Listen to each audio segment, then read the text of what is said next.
Muito bem, um bom dia, uma boa semana a cada um daqueles que estão aqui conosco, que acordaram bem cedinho, a bem de que nós possamos ter esta bênção de recapitularmos mais uma vez a respeito desse assunto do estar em Cristo, de permanecer em Cristo. Nós sabemos que este é um assunto tremendamente importante dentro do conhecimento do Evangelho Eterno.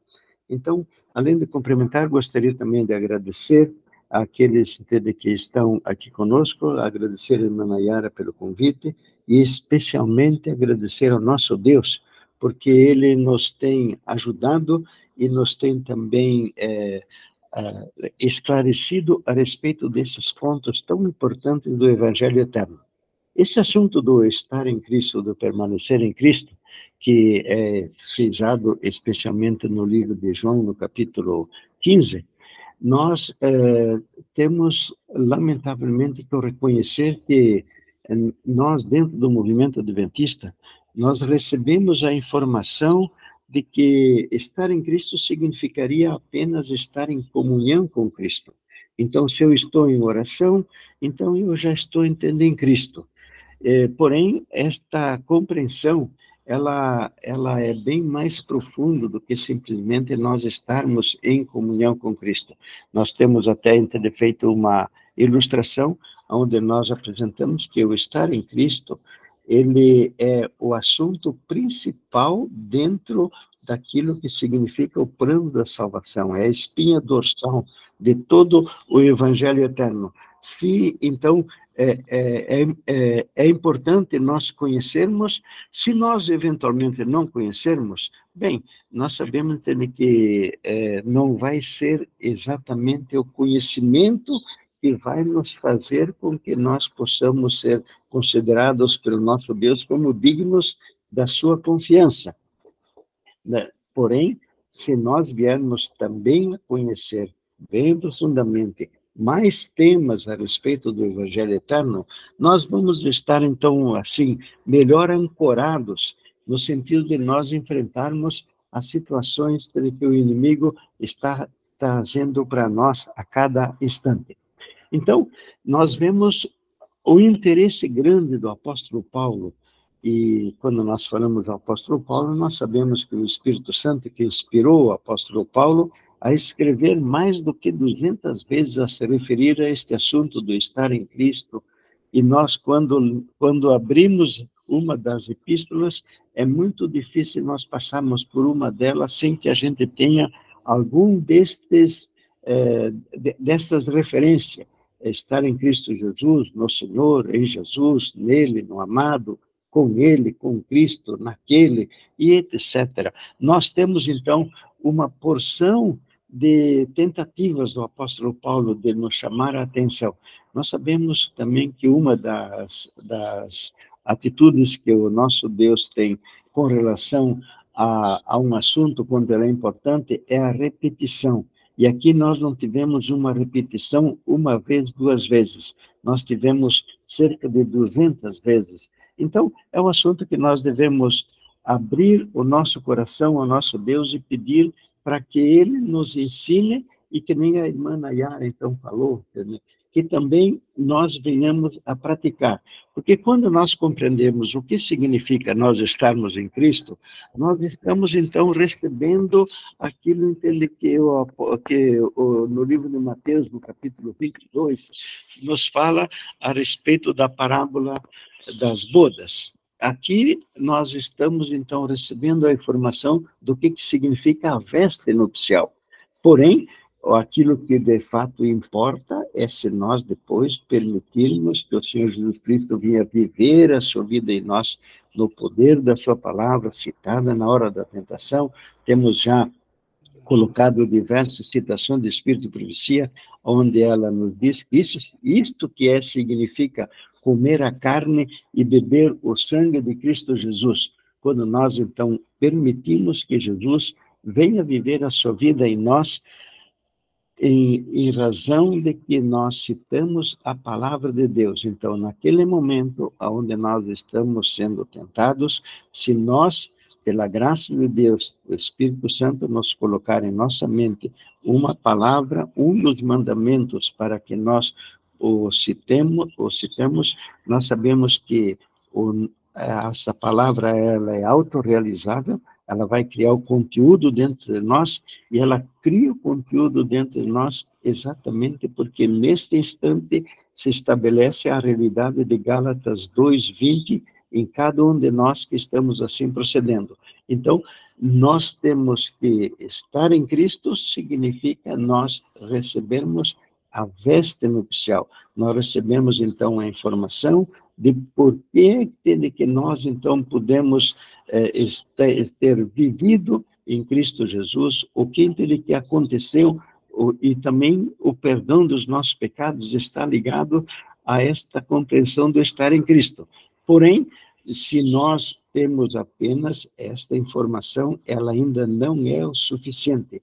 Além de nós termos a veste nupcial, nós, obviamente, devemos vestir a veste nupcial. E vestir a veste nupcial, como nós já, então, frisamos, significa nós permitirmos que Cristo Jesus venha viver a sua vida em nós. E este é precisamente o ponto central do Evangelho. Se nós tivermos todas as demais doutrinas e nós não tivermos Jesus Cristo vivendo a sua vida em nós, eles entendem que nós estamos muito fora daquilo que é o desejo do nosso Deus, e nós sabemos que se alguém ainda não compreendeu, isto talvez não signifique ainda o ponto de salvação, porque nós sabemos que no livro de Oséias temos aquela pergunta que lá na parte celestial será feita por alguém que nem sequer sabia que Jesus Cristo tinha ido à cruz. E ele se chega para Jesus e diz que sinais são esses nas suas mãos.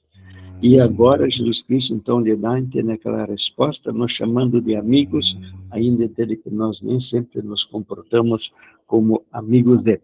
Então, o tema em Cristo, ele de todos os assuntos que a Bíblia pode nos apresentar, é aquele que nós mais apreciamos no sentido de nós aprofundarmos o nosso conhecimento do plano da salvação. Nós lembramos, logo no começo deste capítulo, de que existe uma citação que ela é muito divulgada, entende? Quando alguém vai fazer alguma conferência pública que deseja que as pessoas aceitem a Jesus como seu Salvador, nós temos visto muito desses pregadores apresentando como se fosse uma parábola, uma comparação de um pai que ele é inocente e o filho dele que foi condenado à morte por algum crime, e agora então o pai bondoso vai e aceita morrer no lugar ou como substituto do filho. Nós ainda tem que a gente se emocione, tenha se emocionado com esse tipo de ilustração, ela na verdade está totalmente fora daquilo que é a realidade do Evangelho.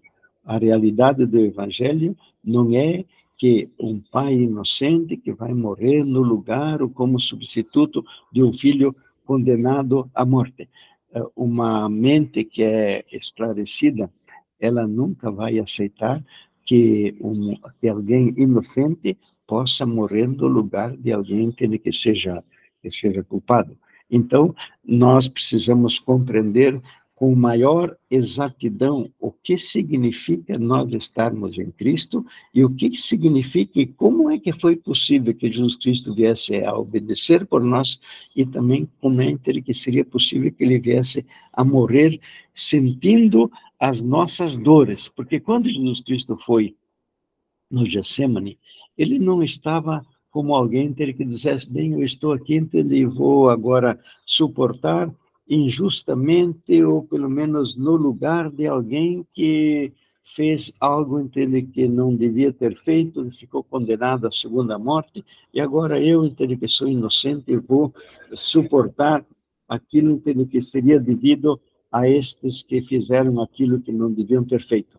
Na verdade, quando Jesus Cristo começou a entrar dentro do Getsemane, ele falou assim, a minha alma está profundamente triste até a morte. E Jesus Cristo agora estava se referindo que ele estava se aproximando daquela hora aonde ele iria ser separado de Deus Pai, onde a divindade e Jesus Cristo estariam separados, e quando isto veio acontecer, ele veio a suar sangue. A angústia foi extremamente grande. Alguém eventualmente poderia dizer assim, quando Jesus Cristo disse, Pai, afasta de mim esse cálice, se for possível, e que não se faça a minha vontade, mas a sua, que ele estivesse se referindo à cruz. Não, não era entender a cruz. Ellen White nos diz com muita clareza que Jesus Cristo, quando estava lá na cruz, as dores físicas, ele mal as sentia. Aquilo que nós entendemos como se fosse um efeito Doppler. Por quê? Nós sabemos que aquilo que Jesus Cristo, de fato, veio a ali acontecer dele romper seu coração não suportou por mais do que poucas horas a separação de Deus Pai, e ele veio a se romper. Não era por uma questão de medo, não era também por uma questão de que ele estivesse indisposto a ir à cruz, no sentido de que ele iria sofrer demasiadamente. A grande dificuldade que Jesus Cristo passou quando ele foi lá no Getsemane e quando ele foi entender até a cruz, foi exatamente a separação de Deus Pai. Então, o que nós devemos compreender? Como é que foi possível que os nossos pecados viessem a cair sobre a sua responsabilidade, ou, em outras palavras, como é que foi possível que Jesus Cristo se tornasse responsável não somente por nós que aceitamos a Jesus como seu Salvador, como nosso Salvador, mas como é que ele pôde se tornar responsável por aquilo que toda a humanidade tinha feito. E nós sabemos que até agora, pelos estudos de alguns desses estudiosos, aqui na face da Terra vieram a viver alguma coisa mais do que 150 bilhões de irmãos que nós tivemos aqui respirando.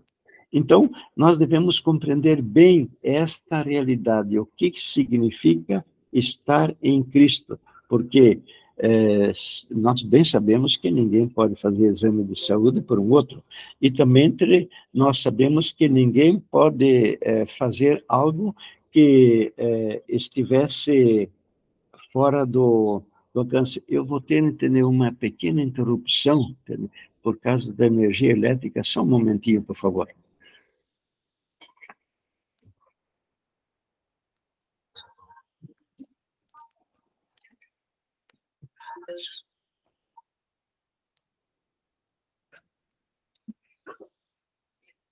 Queriam desculpar.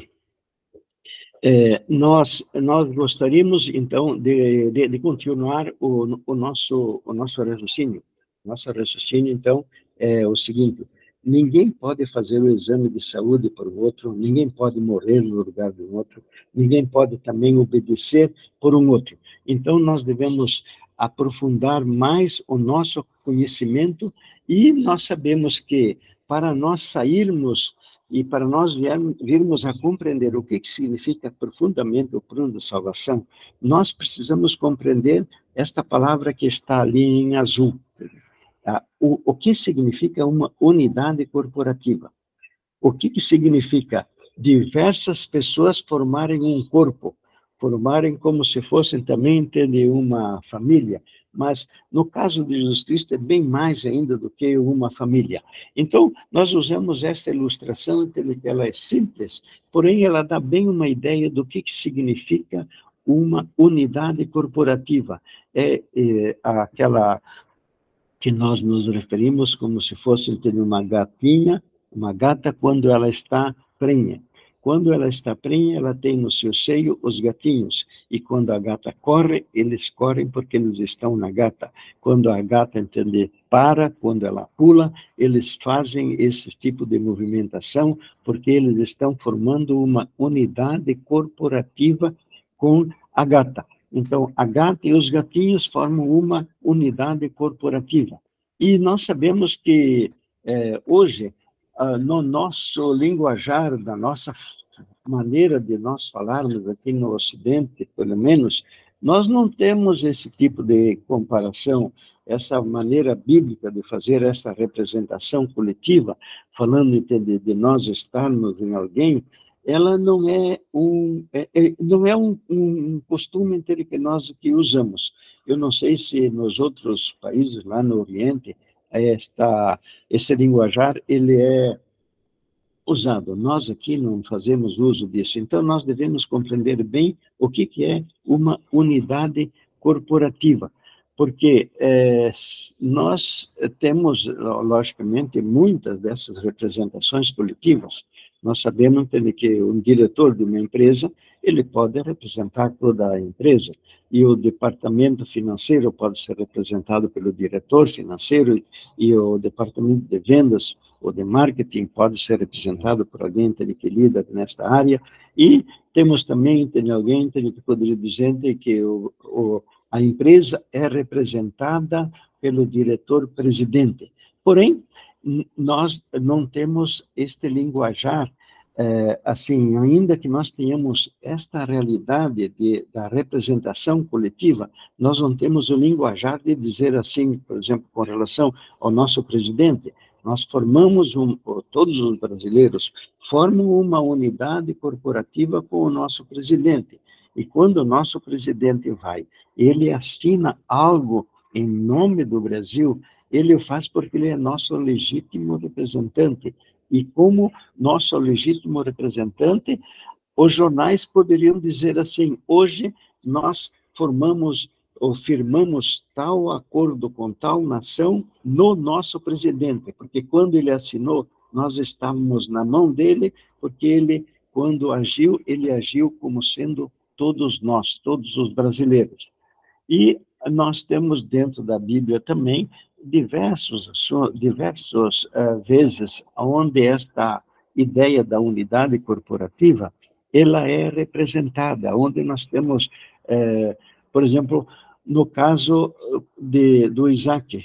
O Isaac tinha sua esposa, a Rebeca, e ela estava grávida, e quando ela estava grávida, o nosso Senhor disse, de acordo com aquilo que nós lemos no livro de Gênesis 25, capítulo 25, 21 a 23, o nosso Deus disse assim, 2 nações estão no teu ventre, e 2 tipos de povos se dividirão das tuas entranhas.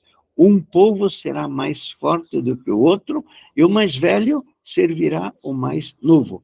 E nós hoje, quando vemos aquela guerra que está agora estabelecida lá no Oriente, nós vemos que ainda essas 2 nações, elas estão em luta, no caso, nas suas descendências. E nós, então, vemos que o nosso Deus fez uso aqui desta ideia da unidade corporativa. E é por isso que também nós lemos no livro o apóstolo Paulo, quando ele diz que nós somos o corpo de Cristo, ou seja, nós formamos uma unidade corporativa com Cristo Jesus, e logo em seguida nós vamos detalhar um pouco mais ainda a respeito deste assunto.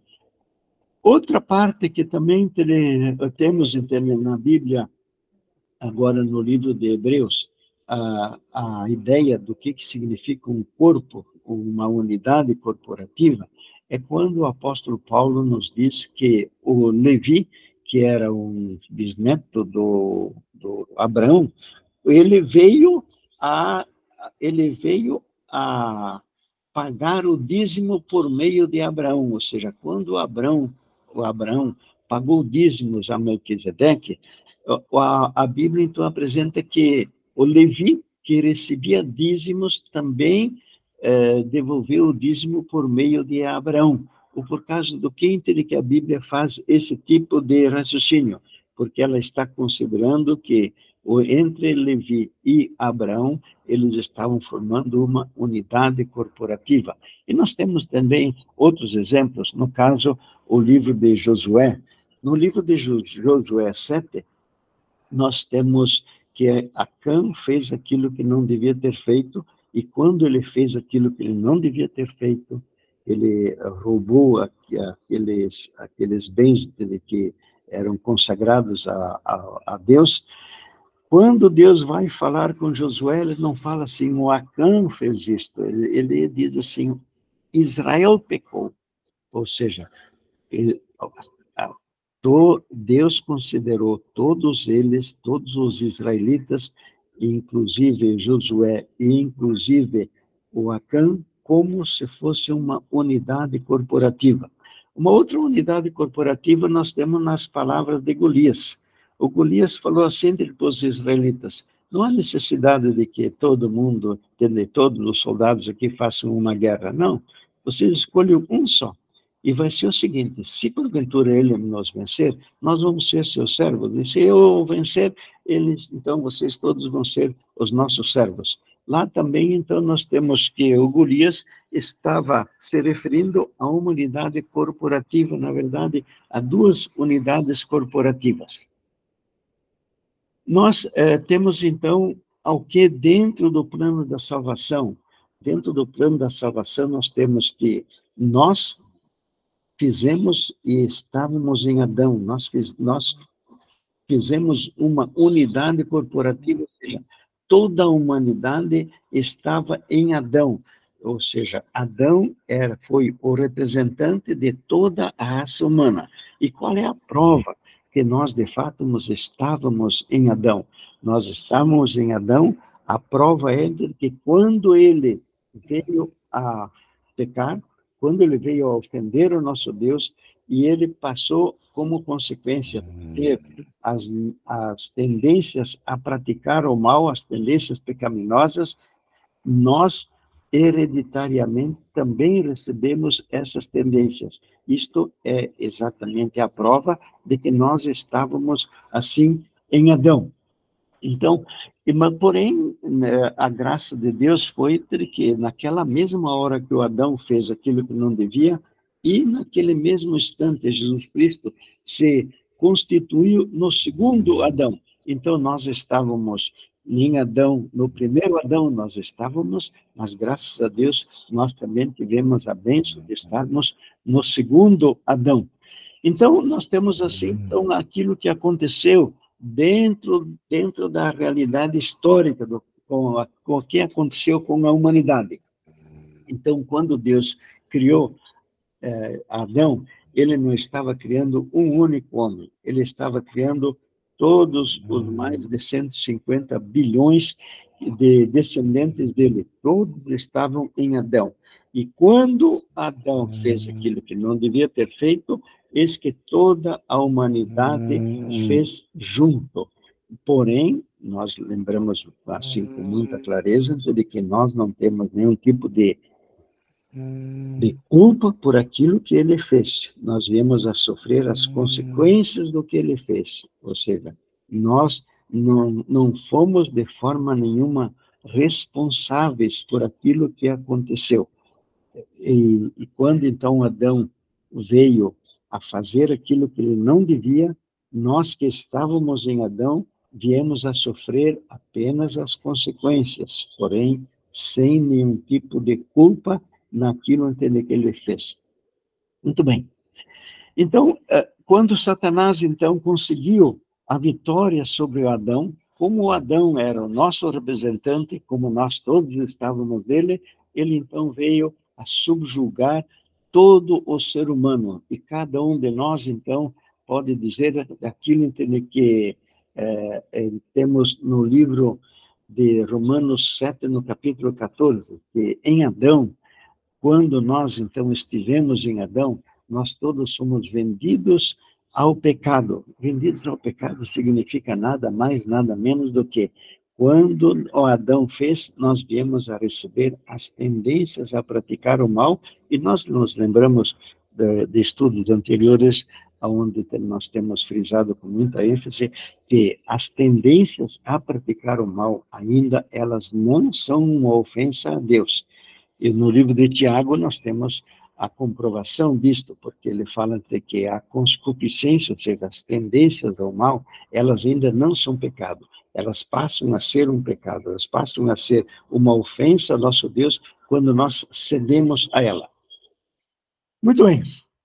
Então, o terceiro ponto que nós temos é que quando Deus Pai, então, viu a nossa desgraça, abriu a possibilidade, quando Adão fez aquilo que não devia ter feito, abriu a possibilidade de Deus Pai demonstrar a todo o universo quão profundo e quão grande e quanto imenso é o amor dele, porque ali ele veio e em Cristo Jesus ele pôde, então, redimir toda a raça. Então, corporativamente, todos os homens estavam em um único homem, em Cristo Jesus, e nós todos fomos, então, redimidos.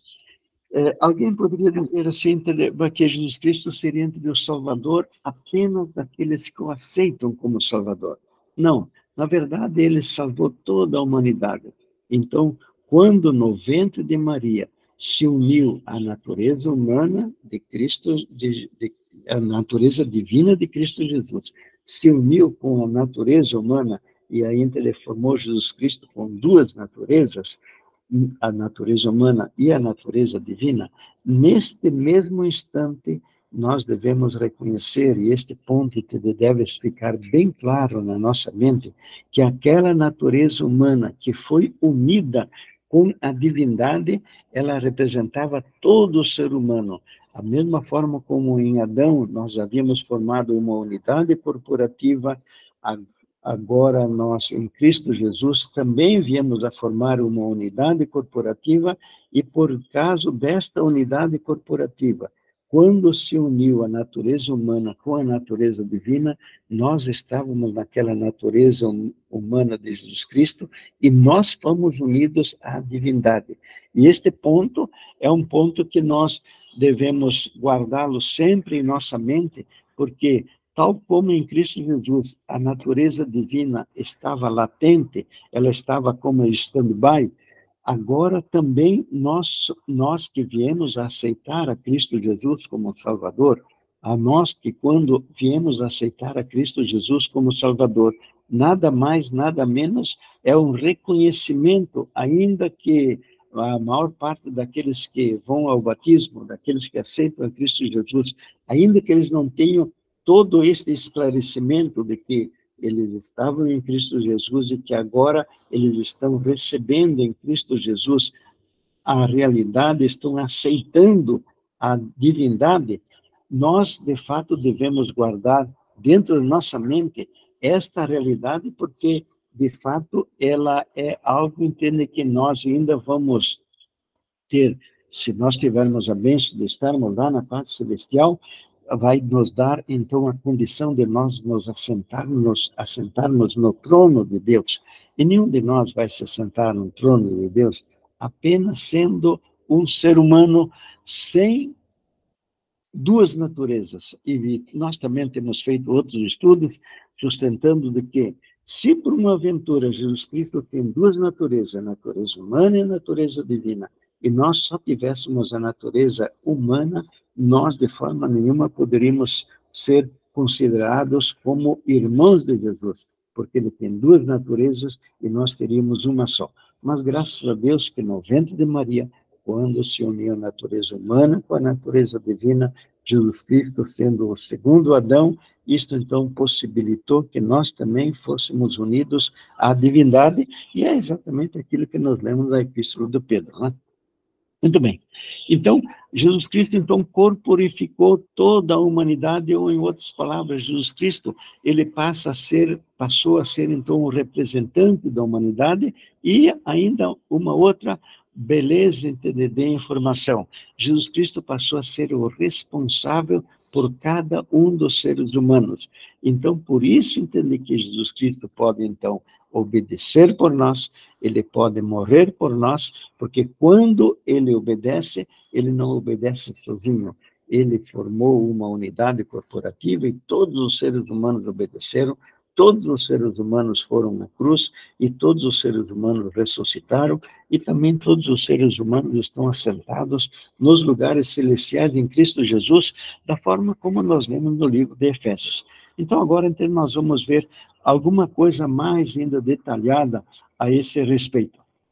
Então, como Jesus Cristo, então, se tornou responsável por todos nós, Então, nós não poderíamos encontrar alguém melhor do que Jesus Cristo para ele vir e sofrer as consequências dos atos que cabiam sobre nós. Nós nos lembramos de que, especialmente em alguns países, se não me engano, lá na Coreia, quando quando um filho vai e ele faz algo errado, as pessoas que vão reclamar daquilo que o filho fez, o reclamam diretamente para os pais, por causa que os pais lá são mais considerados como responsáveis do que aqui. Apesar que aqui também nós temos uma lei, né, que quando um filho, por exemplo, ele tem uma dívida e ele não consegue pagá-la, quem tem que pagar, hoje pela nossa lei mesmo, dizem que quem tem que pagar é o pai, e se o pai não pode pagar, o avô tem que pagar, e essa também é uma realidade que espelha aquilo que significa uma unidade corporativa. Então, Jesus Cristo, sendo nós, ele adquiriu o direito de viver e de morrer e de agir por nós. Isto tem a ver, então, com aquilo que nós dizemos que é a justiça imputada, ou seja, a veste nupcial. E quando, então, Jesus Cristo veio, ele viveu, nós estávamos vivendo em Cristo Jesus e nós vivemos, de fato, em Cristo Jesus. Então, quando nós lemos que Jesus Cristo está curando um cego, quando ele está ajudando um paralítico, ou quando ele está curando qualquer tipo de doença, nós devemos, ao ler a Bíblia, considerar que nós estamos em Cristo Jesus. E quando ele fez aquilo que foi registrado nos evangelhos, nós estamos lá e nós fizemos aquilo em Cristo Jesus. E é por isso que nós dizemos e podemos dizer a Deus Pai, que desde o dia que nós nascemos até o dia em que nós fomos morrer, não fizemos absolutamente nada enquanto nós estávamos, nada de maldoso, enquanto nós estávamos em Cristo Jesus. Já falamos a respeito do Davi e do Golias, então agora teria que ver um ponto muito importante, porque há muitas pessoas, quando elas não têm a compreensão do que significa termos formado uma unidade corporativa com Cristo Jesus, então essas pessoas ficam assim, bastante confusas, né, com relação a como pode Jesus Cristo obedecer por nós, como é que ele pode morrer por nós, e como é que ele pode, então, pagar a culpa que dava em nós. Nós nos lembramos também do batismo de Cristo Jesus. Porque quando Jesus Cristo ele buscou João Batista para ser batizado, nós lembramos que no livro está escrito de que era um batismo de arrependimento, mas Jesus Cristo não tinha feito absolutamente nada errado do que ele precisava, então, daquele tipo de batismo. De fato, ele não tinha feito, porém, aqueles que estavam nele tinham feito, e quando Jesus Cristo se batizou, obviamente, que toda a humanidade também se batizou. E quando Jesus Cristo obedeceu, toda a humanidade obedeceu, e quando ele foi à cruz, também, então, não foi um homem que foi morrer no lugar de todos os outros homens. Não. Quando Jesus Cristo foi à cruz, nós sabemos que toda a humanidade estava nele e toda a humanidade, então, morreu. E nós lemos diversas passagens na Bíblia que elas nos dão exatamente esta informação, porque nós lemos, por exemplo, no livro de Timóteo, que fiel é a palavra, porque morremos com ele e também com ele viveremos. E um pouco antes, no livro de Coríntios, nós lemos assim: pois o amor de Cristo nos compele a meditar nisto. Um morreu por todos, e por seguinte, todos morreram. Mas todos morreram porque eles estavam naquele único que foi crucificado. Então, quando Jesus Cristo também estava um pouco antes dele ir à cruz, no livro de João está escrito assim, Jesus Cristo falando: agora é o juízo deste mundo. E deste mundo significava esses 150 bilhões de pessoas que estavam em Cristo Jesus. Porque quando Jesus Cristo, então, foi, e quando ele morreu, todos aqueles que estavam em Cristo morreram nele. Muito bem. Então, é bom entender sempre a gente repetir, porque esta ideia de que Jesus Cristo, ele é o nosso representante, é o nosso segundo Adão, ela não é muito bem compreendida dentro de nós, então nós gostamos de repetir. Jesus, por ser nós, ele morreu por nós, por ter assumido coletivamente todos os seres humanos, desde Adão até o último que vai nascer. Toda a humanidade morreu na cruz nele, inclusive, obviamente, cada um de nós. Então, nós sabemos que, principalmente dentro dos orientais, eu vi entender alguém entender assim, relatar de que eles consideram entender, que seria um escândalo o fato de que um inocente fosse morrer no lugar de alguém entender, que é culpado. E, de fato, as leis civis, elas não permitem esse tipo de realidade. Nenhum de nós pode ir lá e sofrer as consequências de um ato de um outro. Se alguém de hoje é condenado à morte num país que tem essa lei, ele é condenado à morte porque, por lei, está, então, determinado por aquela legislação de que aquela pessoa, ela não tem possibilidade de continuar vivendo. E por causa do quê? Porque ela seria entre alguém extremamente perigoso. Então, um pai inocente, ele morrer no lugar desse, de forma nenhuma ele teria assim, legalidade. E a mesma Bíblia também apresenta, por duas vezes, no livro de Ezequiel 18:20 e também no livro de Deuteronômio, nós temos que um pai não vai morrer por causa de um filho, e o filho também não vai pagar as consequências do pai. Cada um é responsável individualmente. Mas no caso de Cristo Jesus, ele pôde fazer isso porque ele veio a se transformar, ele veio a se tornar o responsável por cada um de nós.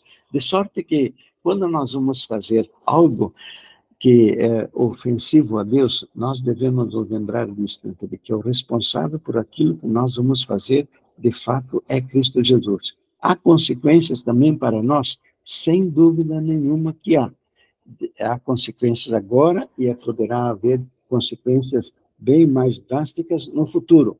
No entanto, Jesus Cristo veio a suportar, e quando então ele veio a dar a sua vida na cruz, quando ele veio a expirar lá no Gólgota, nós todos viemos a pagar aquela conta porque nós estávamos em Cristo Jesus. E quando ele ressuscitou, nós também ressuscitamos, e o apóstolo Paulo, no livro de Efésios, e ele escreveu assim, ele está falando de Jesus Cristo, e nos ressuscitou juntamente com eles. E no livro de Colossenses, ele repete assim, então, se ressuscitastes com Cristo, buscai as coisas lá de cima. E nós sabemos que nós ressuscitamos em Cristo Jesus para vivermos em novidade de vida. Aqui, novamente, no livro de Efésios, na sua continuação do capítulo 2, do versículo 6, ele diz assim, e nos fez assentar nos lugares celestiais em Cristo. O porquê é que nós, então, estamos assentados quando Jesus Cristo se assentou no trono de Deus ao subir aos céus? Por que nós estamos lá? Por causa que nós formamos uma unidade corporativa com Cristo, e também porque que daí o livro de Apocalipse no 3:21 diz, ao que vencer da lei, assentar-se comigo no meu trono. Nós vamos nos assentar no trono de Deus, exatamente porque nós viemos a ter a bênção de sermos coparticipantes da natureza divina. E sermos coparticipantes da natureza divina foge totalmente à nossa convicção. É por isso que o apóstolo Paulo também nos escreveu que aonde abundou o pecado, superabundou a graça. Nós não podemos fazer ideia do que significa a realidade de nós termos a natureza, sermos coparticipantes da natureza divina.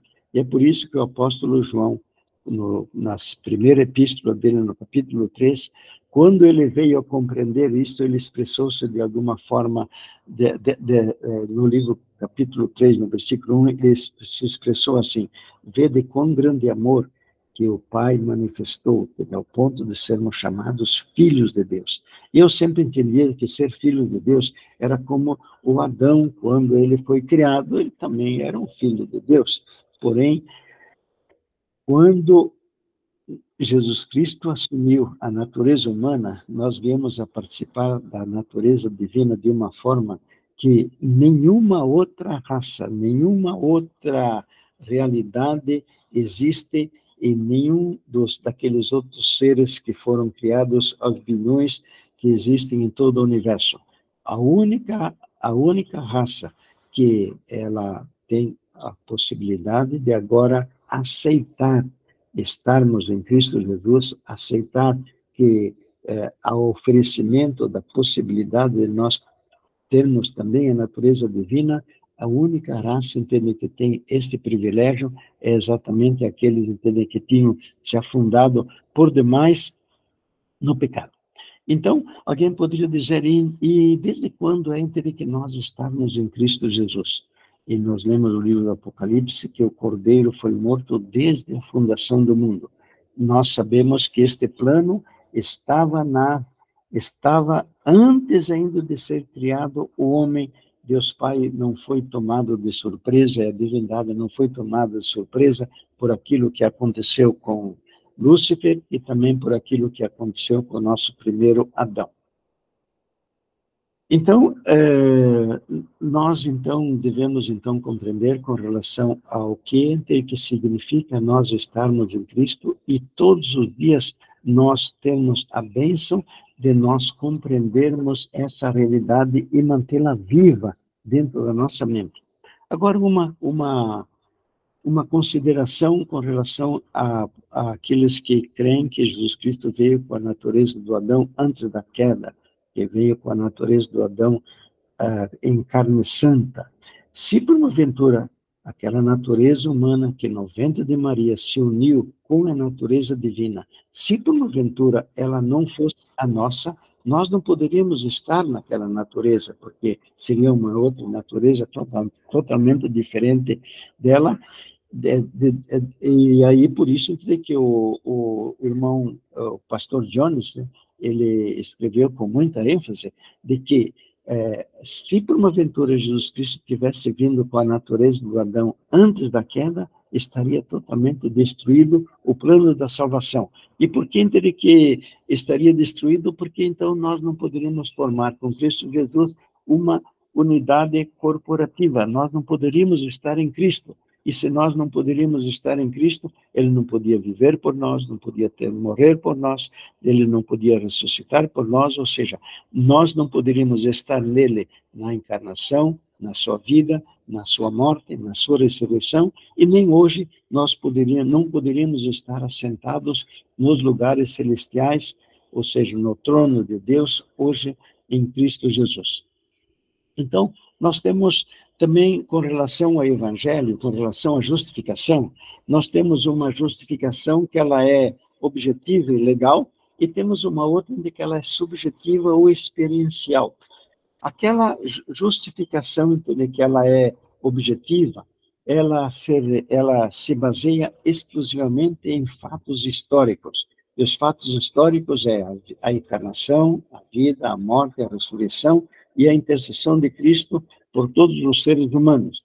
Nós estávamos nele, por isso que nós viemos a participar disto tudo. E nós, não somente aqueles que o aceitam, porque o apóstolo Paulo escreveu assim, no livro de João, nós lemos assim: o Pai enviou seu Filho para ser o Salvador do mundo.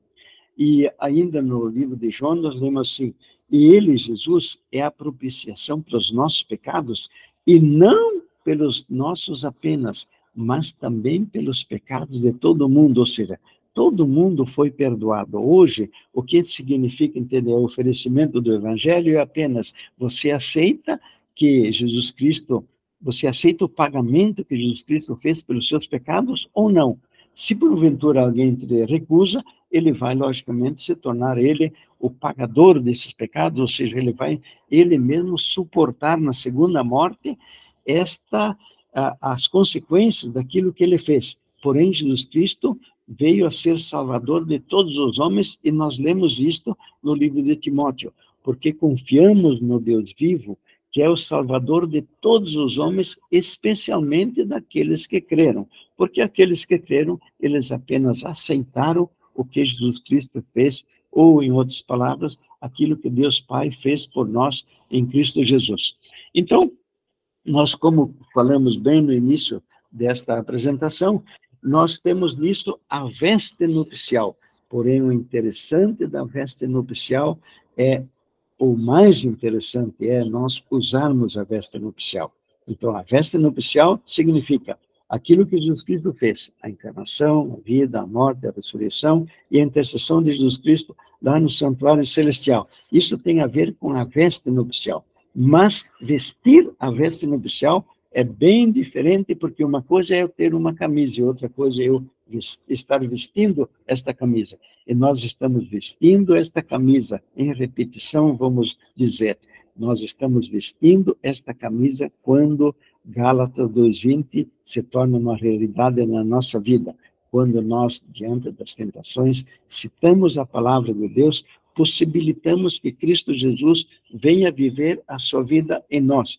É nesta hora entre que nós entregamos a nossa vontade a Ele, e nós lembramos que no livro O Caminho para Cristo, Ellen White tem um capítulo onde ela frisa com muita veemência que o poder da decisão está nas nossas mãos, e nós decidimos estar em Cristo Jesus, nós decidimos que Ele venha viver a sua vida em nós, exatamente quando nós estamos praticando o método que deu vitória a Ele. Na hora da tentação, citamos a palavra de Deus com fé, e agora toda esta bendita realidade vem a acontecer dentro da nossa mente. Então, nós temos, da mesma forma, então, como nós temos o Evangelho, em que a justificação pela fé, que ela é objetiva e ela é também subjetiva, ela é subjetiva quando nós viemos a aceitar. Então, nós temos uma justificação pela fé, que ela é legal, e nós temos também uma justificação que é pela fé. A primeira é apenas uma justificação legal, e a outra é a justificação pela fé, em repetição. Então, nós gostaríamos de frisar este ponto. Então, nós tivemos, então, o primeiro nascimento. O nosso primeiro nascimento, ele aconteceu sem que nós tenhamos participação. Nós não pedimos para nascer, que nem as pessoas muitas vezes repetem, e elas estão falando de fato, porque o primeiro nascimento nós o tivemos de forma compulsória. Agora, o segundo nascimento, aquilo que Jesus Cristo falou para Nicodemos, necessário é nascer de novo. O segundo nascimento, que significaria aquilo de que seria a aceitação de que nós estamos em Cristo Jesus, a aceitação de nós, então, termos também as tendências ao bem. E as tendências ao bem é nada mais, nada menos do que uma reativação em nós da natureza divina que nós recebemos em Cristo Jesus a partir da hora que no ventre de Maria se uniu a humanidade com a divindade, a partir daquele instante que se criou uma nova raça em todo o universo, a raça essa de que nós tivemos, então, estamos tendo a bênção de também pertencer. Então, o primeiro nascimento, ele é compulsório, e o segundo também, ele é por consentimento. É da mesma forma como o nosso nascimento. Muito bem. Então, em finalização, nós podemos, então, concluir dizendo o seguinte: por qual razão é que a grande maioria da humanidade vai se perder? A grande maioria, porque nós lembramos que a porta é larga, e a porta da salvação, Jesus Cristo falando de que ela era bem estreita e o caminho também é bem apertado, por causa que nós, neste caminho, devemos estar renunciando ao nosso ego instantaneamente, todos os momentos, e este é um processo de nós carregarmos a cruz, segundo as palavras de Cristo Jesus. Então, por que entender que a maior parte vai se perder? Porque todos foram salvos.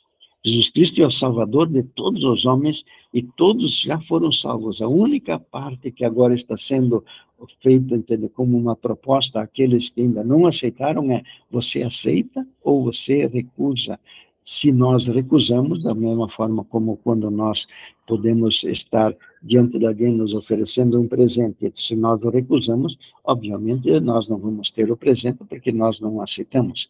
Então, assim, o crer, o ser salvo depende da vontade, e nós sabemos que a nossa vontade ela é soberana.